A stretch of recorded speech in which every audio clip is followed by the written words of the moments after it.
আজ পবিত্র উল্টো রথযাত্রা ভক্তদের হৃদয়ে আনন্দের পাশাপাশি রয়েছে বিদায়ের আবেগ। সকাল থেকে অসংখ্য সনাতন ধর্মাবলম্বী ও দর্শনার্থীরা জড়ো হয়েছেন প্রভু শ্রী শ্রী জগন্নাথ দেবের রথ টানার জন্য। চারিদিকে শঙ্খধ্বনি, উলুধ্বনি আর হরিনামের কীর্তনে মুখরিত হয়ে উঠেছে পুরো পরিবেশ।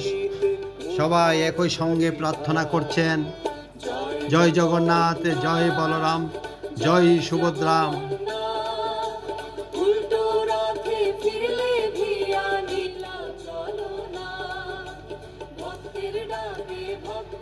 একসঙ্গে হাজারো হাত যখন রথের দড়িতে স্পর্শ করে, তখন ভক্তি যেন ঐক্য আর বিশ্বাসের এক অনন্য দৃশ্য সৃষ্টি হয়।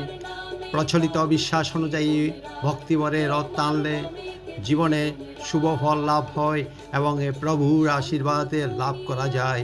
আজকের এই উল্টো রথযাত্রার মধ্য দিয়ে প্রভু জগন্নাথ, বলরাম ও সুভদ্রা দেবীর তাদের মাসির বাড়ি থেকে নিজ মন্দিরে ফিরে যাচ্ছেন।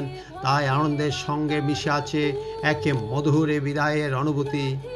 বিদায়ের এই ক্ষণ যেন আমাদের শেখায়, প্রতিটি মিলনের পর বিচ্ছেদ আসে, কিন্তু ভক্তি, ভালোবাসা ও বিশ্বাস চিরন্তন।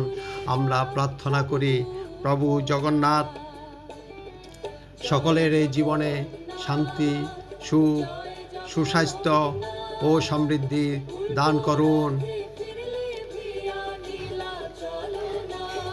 জয় জগন্নাথ।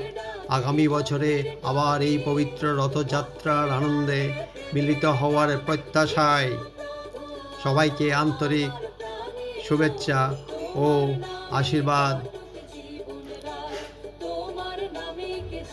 হরে কৃষ্ণ, হরে কৃষ্ণ, হরে কৃষ্ণ। এই পবিত্র